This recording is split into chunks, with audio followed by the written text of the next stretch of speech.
Welcome to the Edufaith Essentials podcast. Edufaith Essentials is an educational podcast that provides essential information, resources, and tips about education, leadership, and topics about diverse learners.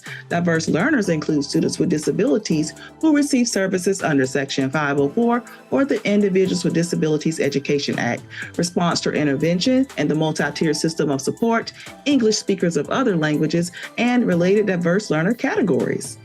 Edufaith Essentials' mission is to bring positive awareness and promote equity and inclusion in education by sharing information and topics about non-traditional learners.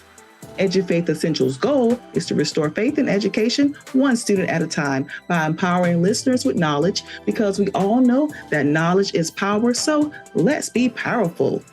I am your host, Dr. Nakia, sending you good vibes and thanking you for joining me for another episode of the Edufaith Essentials podcast.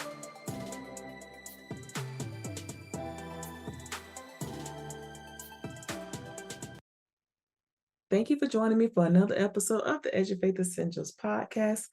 Let's go ahead and dive into our Edufaith inspirational story. There is a new student-run business in Palo Heights, Illinois.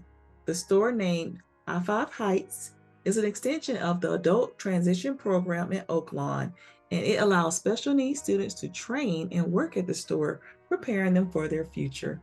The store sells custom clothing, seasonal decor, and more, all created by the students and the graduates. The store opened back in December 2023 and has stayed busy. The school district said merchandise that the students make tends to fly off the shelves. The program serves young adults from ages 18 to 21 with special needs from Eisenhower, Richards, and Shepherd High Schools. The Special Services Director says it's an opportunity for us to display our students' creativity and their special skills. She also mentions that it's an extension of the classroom, the real world, which benefits our students and the community. The student workers are enjoying their jobs, and if you go by the store, you are guaranteed to get a high five as you enter and exit the store. The school district said the store is federally funded and all proceeds go directly back into the program. To find out more information, I will have the link on the Edufaith Essentials YouTube page. And this is a great story and a wonderful way to start off our year in 2024 with a little inspiration.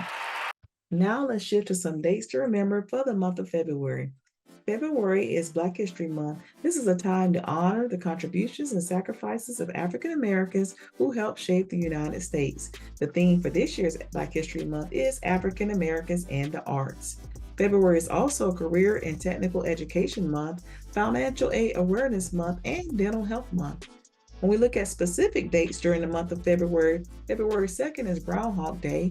February 5th is National School Counseling Week, which is February 5th to the 9th, where we recognize the wonderful contributions and recognize our professional school counselors. February 14th is Valentine's Day, a day to share love and give love. February 14th is also Congenital Heart Defect Awareness Day and National Donor Day.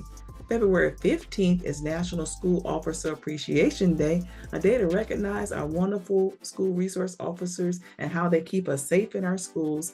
February is also International Childhood Cancer Day globally. February 17th is Random Acts of Kindness Day, where we're sharing kindness all over to those around us. February 19th is President's Day, where we recognize our presidents and the birthdays of some of our founding presidents. February 20th is World Day of Social Justice, which is a global day. February 27th to March 5th is Eating Disorder Awareness Week. I want to encourage you to go to www.edufaithconsulting.com and subscribe to the monthly newsletter.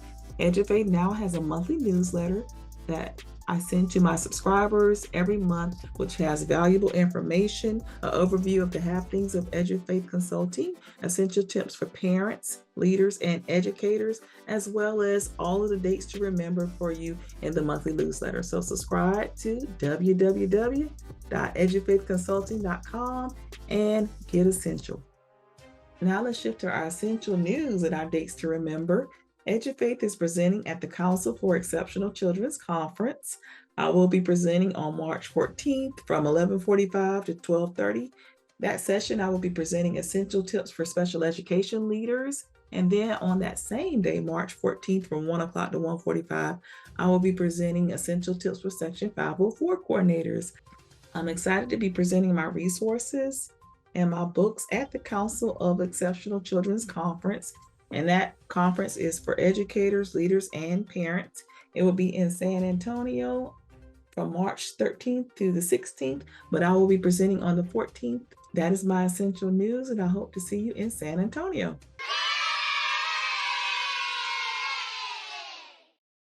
Now let's go ahead and dive into our essential knowledge and our topic for today. As it is now February, we are now shifting into the second month of the year. And a lot of times we see a new year as a fresh start, a time to start over and see how we want to better ourselves. With that said, I wanted to do a little research and talk about resolutions. And here's what research said about resolutions. According to Drive Research, an article by Allen in 2023, it stated that 38% of adults will make a New Year's resolution, yours truly included. Of that group, 86% of men feel confident they'll stick to their resolutions, while 79% of women feel sure about it. Nearly 40% of Gen Zers felt pressured to make resolutions in the first place. 35% of men felt more pressure of those Gen Zers than the 28% of the women in making New Year's resolutions. Parents, 54% of parents made New Year's resolutions. And with that, parents wanted to instill this tradition in their children so they can work on making those resolutions together. When we look at the outcome of making resolutions, 12% of individuals stick with their goals or their resolutions throughout the year, with over 52% of those individuals feeling confident that they will meet their New Year's resolution. 77% of adults try to keep themselves accountable when sticking with the resolution, and 46% of adults are sticking with their resolutions after 6 months. I wanted to look at a little bit more information and look at how does resolutions and goal setting come into this? Is it better to set a resolution or is it better to set a goal? Based on Genesis Recovery, this is the research I found about goal setting and how goal setting will be a little bit more powerful than resolutions. Resolutions are often overly ambitious and they aim for drastic changes that are difficult to achieve. Goals, on the other hand, can be tailored to a small or a big change and can be either short or long term. So, this is one reason why goal setting might be a little bit better than resolutions. While resolutions are centered on reaching an end goal, goals are more towards the journey in achieving a desired outcome in the end. Resolutions tend to have a wide gap between the current situation and the desired outcome, but goals help bridge that gap by focusing on practical steps required to reach the intended result. Goals, on the other hand, are all about the how, which involves intentional setting, goal setting, planning, preparing, and taking actions. In contrast, resolutions are only focused on achieving the act or the feat rather than the effort required to accomplish the objective and the outcome. So, goals are more about the steps, the planning, and how you're going to reach the resolution, whereas the resolution is the end with no planning in the middle. Goals are essential for making resolutions feasible, and they can help you achieve your desired outcomes with confidence. So instead of making New Year's resolutions, we're going to talk about some goals for 2024. To start, we're going to look at some long term visions, and then we're going to set some goals and then align that with the vision. So, to avoid putting pressure on yourself by trying to meet a resolution or an outcome without a plan, let's look into setting some goals and not setting strict timelines, which can lead to increased stress. It's important to use the term vision and have a vision, and then have some checkpoints along the way with some goals to how you're going to accomplish your overall vision. My recommendation, and what I've started to do, because resolutions left my vocabulary a couple of years ago because I was tired of being a failure. My recommendation is to have a long term vision and maybe set 3 goals for this year and work towards those goals throughout the year to make those goals into practice, into your vision. What we're going to talk about today is we're going to set some goals and talk about essential tips and goals for parents of students with disabilities, essential tips and goals for educators who work with students with disabilities and diverse learners, and then some essential tips and goals for our leaders. And that's going to be what we talk about today in our podcast, setting some goals instead of resolutions, setting a vision, and coming up with 3 goals. When we look at goals, one thing I want to talk about is something called SMART goals. And SMART goals are goals that are specific, measurable, attainable, relevant, and time-based. So when we set a SMART goal, we want to make sure that your goal is clear, it's well-defined, and you know exactly what you want to achieve. It should be quantifiable too, so you can track your progress and see how far you've come. So say you want to do a weight loss goal. You weigh yourself in January, you set some goals, and then you make those goals specific, measurable, achievable, realistic, and timely. When you set that goal, you look at yourself and maybe track your weight in February, track your weight in March, track your progress every month to see how you're doing and what changes you need to make to reach those goals. And let's just talk a little bit about SMART goals. You want to make sure that you're setting the goal. You want to make sure it's clear and well defined, and you know exactly what you want to do to achieve it. Your goal should be achievable and realistic. And then think about the steps that you want to take to get there and make sure that those steps are doable. So I have a couple of goals for health, and I also have some goals for Edufaith this year. And I've already set some plans in motion on how I want to expand and grow Edufaith. And I want to have some specific time stamps that I'm going to go back in time and see how those goals are doing and if I need to realign those goals. You want to make sure your goal matters to you and it fits into your values and your other goals. So it should be something that excites you and motivates you. It's a new year. What am I going to do different as a parent of a child with a disability? It's a new year. What am I going to do as an educator to influence my students? It's a new year. What am I going to do as a leader to make sure that I include and have a positive, inclusive environment and drastically change some things over time to help support my vision in my school building? You want to look at those things. You want to make sure that those goals are achievable and realistic. You want to make sure that your goals matter and they fit with your goals and values. And it should be something that you're excited to do because you're motivated, because this is something that you're excited to accomplish. Finally, you want to give yourself a deadline to work towards. I mentioned this a few minutes ago. You want to look at when I'm going to have some checkpoints to see how the goal is maintaining. Then I want to see when I'm going to meet this goal, because once you meet a goal, whether it's long-term or short-term, you're always excited to have that feeling of accomplishment when you're trying to meet the goal. We want to make sure that we have those SMART goals, and we can always have resolutions, but I feel like it's just a little bit better. This is my essential tip. Is better to set some goals that are specific, measurable, achievable, realistic, and timely versus a resolution with no plan in place. Let's first focus on parents. Let's provide some essential tips and some goals for parents. So these essential tips and goals for parents, I have these goals categorized under self-care, well-being, and setting realistic expectations. They're also aligned under advocacy and education, and then family support and community engagement.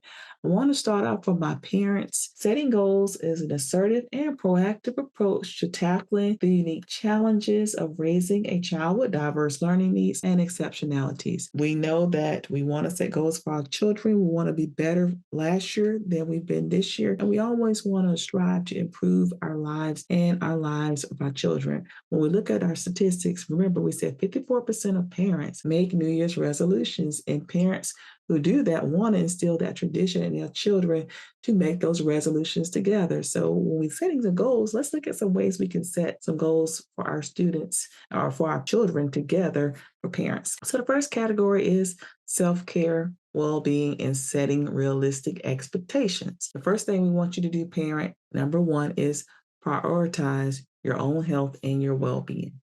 And this may include regular health checkups, making sure that you are getting enough sleep, that you have yourself on a good sleeping schedule, making sure that you are eating right. And I'm not saying eat 100% healthy, but making some small changes towards your eating habits if you have eating habits that you want to change, and engage in the activities that bring you joy. And if that includes, going out to eat once a month with your child, going out to eat by yourself, having some me time, whatever you need to do to prioritize your own health and your well-being. Going to get your hair done, going to get your nails done, going for a walk. We want to do whatever you need to do to make sure that you prioritize your health and your well-being, because if your health and well-being is in a good place, then you can pour into others. Part two, number two, I want you to explore and practice some stress relief techniques such as meditation, prayer, if that's your thing, mindfulness, or physical activity. So when you're looking at self-care and well-being and keeping that momentum going, you want to make sure that you're taking care of your body physically, but you want to also make sure that you're taking care of your mental space as well. So mindfulness, meditation, changing your mindset, having that time and those opportunities to, relieve stress and make sure that you always put yourself as a priority, where you can pour into your family, pour into your child, pour into your community. That is so important when you're setting those realistic expectations. So think about how you want to prioritize your health and your well-being. Think of some things that you want to do and set a goal about your health, your well-being, stress relief, and what things you're going to do. Also acknowledge and accept both you and your child's strength and challenges. So look at your strengths and challenges and look at your child's strength and challenges, and then set some realistic goals for their development and your development as their parents, so we can have some achievement no matter how big or how small. So think of something that you want to do differently from last year, and how are you going to do it this year, and set that goal with your child. You might set a goal as a parent, and then you might set a goal for your child. You guys might go for a walk together 3 times a week and then spend 20 minutes reading together. And when you set those goals, set some time for you to come back and look at how you're doing and be accountable for the goal with yourself and for your child. Number four, develop resilient strategies for coping with the inevitable ups and downs. And this may involve seeking counseling or therapy for yourself and your family. We all know that we want things to go easy and we want life to flow, but sometimes life doesn't flow. So, how are we going to deal with those challenging things that happen in our life? How are we going to tackle that? What's the plan of action? Because we will have ups and downs. Is this something that we're going to cope with as a family? This is and then, or is it, and is there a process in place that we're going to do as a family? Or is this something that when things get out of whack, I'm going to go see a therapist or a counselor? I'm going to take my child to see a therapist or a counselor, or we're both going to see a therapist or a counselor to kind of recenter ourselves so we can get back on track for our goals. So think about some strategies and some things that you want to do, 2 or 3 things when things don't always go well. For instance, one thing I do is I always take some time to reflect. And sometimes I journal, and then I'm always praying and meditating. I always pray because I'm a woman of faith, but then I pray and then I meditate, and I give myself maybe one day to pout. And then once I get past that 24 hours of pout, it's time for me to move forward, pray, and decide what I'm going to do for my next plan of action. So think of some strategies and some things you want to do when life does not go the way that you want it to go, because that will happen. Also, number five, prioritize activities and manage your time. So prioritize what's going to be important for you, and then how you're going to schedule that into your time, and make sure that you're accountable and that you have a routine. And this can be for you and your child. I mentioned some instances where you guys might read together or do homework or clean your room on Saturday morning. You help your child clean their room on Saturday mornings, or you do house chores as a family. So prioritize some tasks and activities to manage your time effectively. Create a calendar, get an iPad, create an iPad calendar, create notes, create weekly goals with your child so you can check out those things. But just take some time to think of what I want to accomplish, how we're going to prioritize these activities, and then when am I going to come back to make sure that we've done them together. Because once you do that, then you're seeing the goals and how those things all flow. One thing I do on Sundays is I set goals for the week, and I type them into my iPad. And then on Friday, I go and cross off the goals that I didn't accomplish, and then realign those goals that I need to continue to work on. So prioritize activities and tasks, because if you do that, you're not going to be stressed, and you're going to develop a routine. And then take some time to recognize and celebrate both your child and your achievements. So the things and the goals that you did meet that week, celebrate it, no matter how big or small. If you and your child were studying for a test, in spelling, if you and your child were studying for something that came up in school or did a project and they made an A on it, or they did well, or they got a positive report from the teacher, then praise it. Make it praise is a positive motivator, and we want to make sure that we are motivating ourselves and our children as we work with them daily and not focus on all the bad things. Focus on the good things. Focus on those small wins. They went and washed dishes without you telling them. They started their homework without you telling them to start. They made a great grade with school. They made a new friend. And then the last thing is remember the goals you set should be personalized to your family's unique situation. So you want to be flexible. You want to be compassionate. You want to make sure that you think through a plan B if plan A doesn't work. And then you want to navigate those challenges and joys of parenting your child with exceptionality or who is a diverse learner. So think about how you want to do all those things. So just a recap of self-care and well-being and setting realistic goals. Prioritize your health and well-being. Explore and practice stress relief, acknowledging, accept your child's strengths and challenges. And when you have those challenges, how are you going to work through them? Develop resilient strategies for coping with those unplanned ups and downs. Prioritize tasks and activities to manage time effectively. Recognize those achievements and celebrations. And remember, goals should be personalized for your family and what you want to do for this year. Now let's shift to advocacy and education. When we're looking at how we're going to advocate and educate, what kind of goals we want to set. So the tips for you are you want to stay informed about your child's specific needs, the diagnosis, and the available resources. And that may mean you're going to have a parent conference to talk to the new teachers if you have a high school student and they now have or semester two teachers that may not know about their disability or may not know something specific. So you might schedule a parent conference in January, February, so you can orient those new teachers about your child's specific needs and diagnosis. And then you want to stay informed yourself about their needs. So you're going to continue to open that communication with the school to ensure that you are having those conversations to make sure that you can make particular goals that's going to be appropriate for your child in the education setting or in the home setting or in the social setting. Make sure that stay abreast of everything, attend workshops, seminars, support groups, and continue to expand your knowledge, advocate for your child's right, attend those meetings, make sure that they're getting the proper health care, and make sure that you have that open line of communication with the school and that you're communicating with those teachers and when they're telling you something's going on with your child, that you're, following up with your doctor or medical professional and making sure that there is a collaboration where there's open communication, where you can stay informed and you can advocate for your child's rights and what they need particularly. So for advocacy and education, stay informed and then advocate for your child's access and their rights and have those parent conferences and keep that line of communication open with your educators, with the healthcare providers, whatever support services that you have supporting you with your child. The last category for families and parents is family support and community engagement. So we're looking at family support and community engagement. We want to make sure we do 5 things. We want to strengthen family bonds by scheduling regular family activities and spending quality time with our family.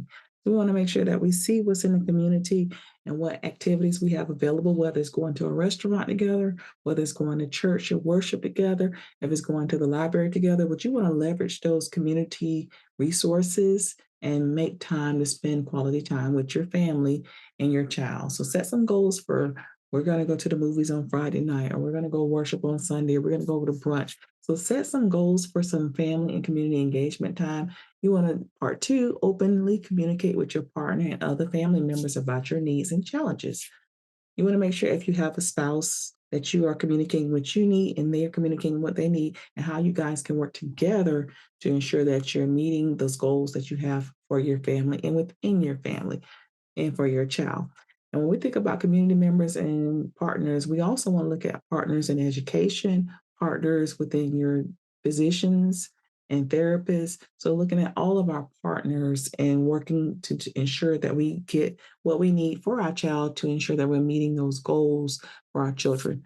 You also want to connect with other parents in other similar situations and be a part of use those community resources and support groups and online communities to support your child with their exceptionality or their diverse learning needs. Number four, seek out local events and organizations that offer support for families with special needs. Look into CHAD, ADHD programs, things just throughout the community. Seek out local events or organizations that offer support and resources for families with special needs. When you think about that, you might think of what the school may have available, what particular community center may have available. For instance, we have ADHD chat resources that are available online. You might go online, look and see what organizations and community support that you have near you to help support families with disabilities, and seek out those resources and make some appointments and some time to visit and use those resources to help with the goals that you set for your family. And then attend workshops and courses that enhance your skills in supporting your child. And this can include, learning about new therapies, any new educational strategies, or any type of parent engagement community organizations within the district or within the community, or any type of assistive technology or new trends that can help you at home attain the goals that you have for your child. So when we're looking at family support and community engagement, we have strengthen family bonds, communicate openly with your partner and your family members and your community, connecting with parents in similar situations and organizations and online communities, seeking out local events and organizations and resources for your family, and attending workshops to enhance your skills in supporting your child. And that's going to be it for the tips for parents. So remember, we have self-care, well-being, and setting realistic expectations, advocacy, and education for you to advocate for your child and make sure that you continue education so you can set those goals. And then finally, having family support and community engagement to help attain those goals that you set for your child for this year. I mentioned myself in goals when I talked about goals and resolutions, and I do have some goals for Edufaith for 2024. And here are my goals. Well, the first goal is I'm presenting 2 books at the Conference for Exceptional Children this year. I've already mentioned that in Essential News, and that is such a blessing. I'm really excited about that.